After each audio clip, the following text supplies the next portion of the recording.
খুশি করবে। আমি খুশি থাকলে তোমাদেরকেও আমি খুশি রাখবো। তোমাদের জন্য আমার অনেক কষ্ট করতে হয়, আর এই জন্য তোমরা আমার ইবাদতখানায় মূল্যবান হাদিয়া প্রদান করবে,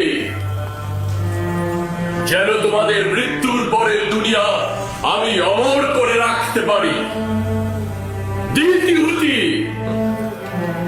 আমি আমুন খোদাগণের খোদার প্রতি তোমার অবিশ্বাস দেখতে পাচ্ছি এবং তোমাকে তাজিমে ঈমানহীন দেখছি। আজ তোমাকে ক্ষমা করে দিচ্ছি, তবে এরপর থেকে তোমার গোপন ও চোরের ন্যায় দৃষ্টির শাস্তি হবে মৃত্যুদণ্ড। মৃত্যু ব্যতীত তোমার আর কোনো দ্বিতীয় শাস্তি হবে না। ক্ষমা চাইছি, আমি ক্ষমা চাইছি। খোদাগণের খোদা আমুনের কাছে দুঃখ প্রকাশ করছি। আমাকে ক্ষমা করুন, আমাকে ক্ষমা করুন। আমি অনুতপ্ত, আমাকে ক্ষমা করুন, আমাকে ক্ষমা করুন। আমি তোমাদের বরকত দিচ্ছি এবং অমরত্ব হায়াতের নাসিব করছি। আমি তোমাদের উপস্থিতি থেকে বিশ্রামে যাচ্ছি, যাতে দেহ থেকে বেরিয়ে বিশ্রাম দ্বারা বান্দাগণের হৃদায়ত উষ্ণের রং এবং নিজেকে বান্দাগণের হৃদয়ে ও রুহের কার্যাবলী তদারকি করার জন্য এবং পরবর্তী দিনের জন্য নিজেকে প্রস্তুত করতে পারি।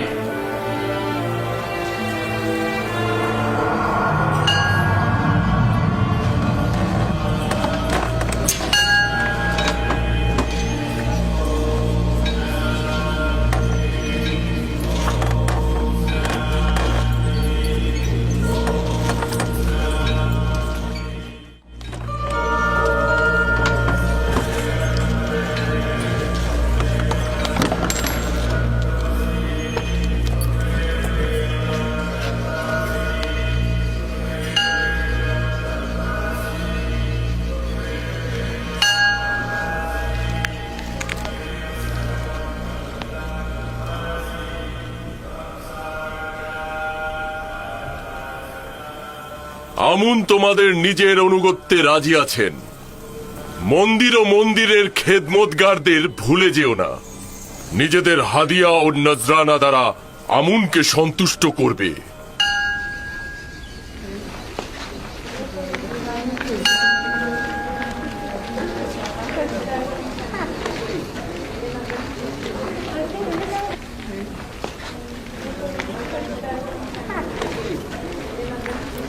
আলী জনাব, দ্বিতীয় আমিনহোতেবের প্রধান বাবুর্চি আপু পিসির সঙ্গে কথা বলেছিলাম। আমিনহোতেব ও পুতিফারের বেইমানির কথা তাকে জানিয়েছি। সে বিশ্বাস করেনি, তাই আমি তাকে বলেছি যে আপনি আসলেই আমি তাকে আপনার কাছে নিয়ে আসব। আপনি নিজে তাকে হাকিকতটা বলবেন। অবশ্যই তাকে নিয়ে এসো। আমেনহোতেব অবশ্যই শাস্তি পাবে। এ খানদানের ইতিহাস মিশরের ইতিহাস থেকে উঠিয়ে ফেলবো। অবশ্যই তাকে নিয়ে আসবে। পুতিফার তো আমুনের লালতে বিপদে পতিত হয়েছে, এখন আমেনহোতেবেরও তাই হবে। আনুগত্য পোষণ করছি। তাহলে আলী জনাব অজ্ঞামোহর ইউজারশিপ ও জুলেখার খবরটা জানেন? হ্যাঁ, পাদি আমনের কাছে শুনেছি। যদিও জুলেখার আমন মন্দিরের জন্য লজ্জাজনক এবং জুলেখার উচিত স্পষ্ট কথা বলা, কিন্তু এই ঘটনার জন্য পুতিফারকে সুস্থ শরীরে বাঁচিয়ে রাখা যাবে না। পুতিফারের দম্ভ পতনের পর এবার আমিনহোতেবের পালা, আর আমিনহোতেবের পতন হলে আমাদের আর কোনো দুশমন থাকবে না। এই ঘটনা পুরো শহর ছড়িয়ে দাও। পুতিফারের অবশ্যই অপমানিত হওয়া উচিত। জনগণের তাকে চেনা উচিত। বলবে মিশরের শক্তিধরের প্রতীক, অর্থাৎ পুতিফার একজন ভিনদেশিকে রাজমহলের কার্যাবলী, এমনকি তার সহধর্মিনীর উপরও আধিপত্য বিস্তার করতে দিয়েছে। এমনকি তার সহধর্মিনীর সাথে দেখেও সে নীরব রয়েছে। যে একজন ভিনদেশিকে তার রাজমহলের হাকিম বানায়, হতে পারে পুতিফার নিজেই এই ভিনদেশিকে দিয়ে উদ্দেশ্য হাসিলের চেষ্টা করেছে।